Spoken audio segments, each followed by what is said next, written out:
Hey everyone, Michelle here, the Brave Homeschooling Mama. Welcome back to my channel. I am a homeschool mom to a first grader and a ninth grader, and my videos are all about curriculum reviews and day-to-day homeschool. Today I want to share with you all just a couple tips that I have learned throughout the years of how not to let your curriculum run your life. So if you're interested in finding out the tips that I have for you, make sure you stay tuned.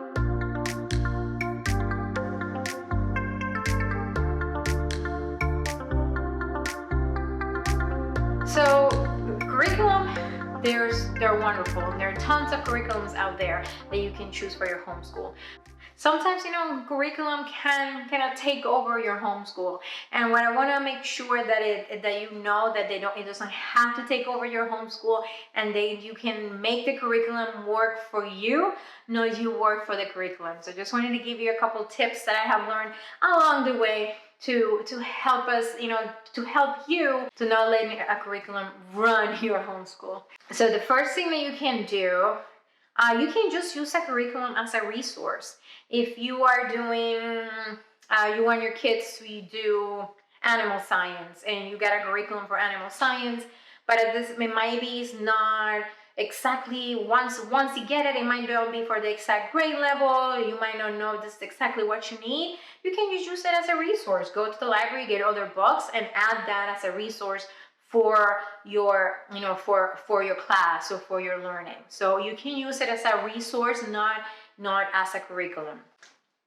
And also, if when you get your curriculum, you look at the teacher's manual and you think, oh my goodness, this is way too much, I cannot keep up with this. You don't have to do it all exactly as it says in the teacher's manual. A couple of years ago, I was doing a box curriculum and I was never able to keep up with that teacher's guide. I was always behind, and that was getting me stressed.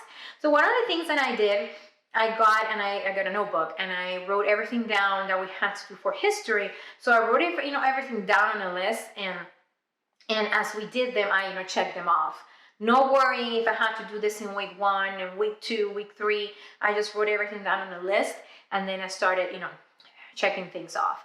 For me, the box curriculums don't work well. We did it for 3 years, and that was the last year that I did, the box curriculum, because I wasn't able to keep up with it. So if the teacher's manual is not working for you, if you cannot keep up with it, just make it work for you. You don't have to follow it to the T. One of the wonderful things of homeschooling, you can do things how you want, how you see fit. So that is one of my tips. My third tip is you don't have to do everything that's on the curriculum. If all the activities, if each lesson has 5, 6, 7 activities for you to do at the end, pick the ones that work best for you. Right now we're doing geography with my high schooler, and I love the curriculum. At the end of each lesson, there's a couple activities that we can do him more hands-on. I am not doing all the activities. I pick the things that maybe the materials that I have at home, the things that might not be too complicated for her to do on her own. So you don't have to do every single little thing that each lesson has, for you. Pick and choose. You could, but if it is not working for you, just pick and choose the things that you like, things that you think your kids might like, the materials that you have, and work with those.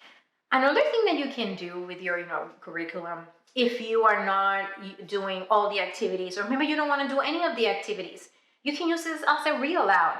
If for social studies, you might have a book, especially for the younger ones, especially for my kid who doesn't like to do school. It's a hard time for him to sit down and do schoolwork. We use the social studies book whenever he wants to sit down and do work, and we just we just read, and sometimes we skip through some of the lessons and we're using the book as a read aloud. So just with the tip before, you don't have to do everything in there.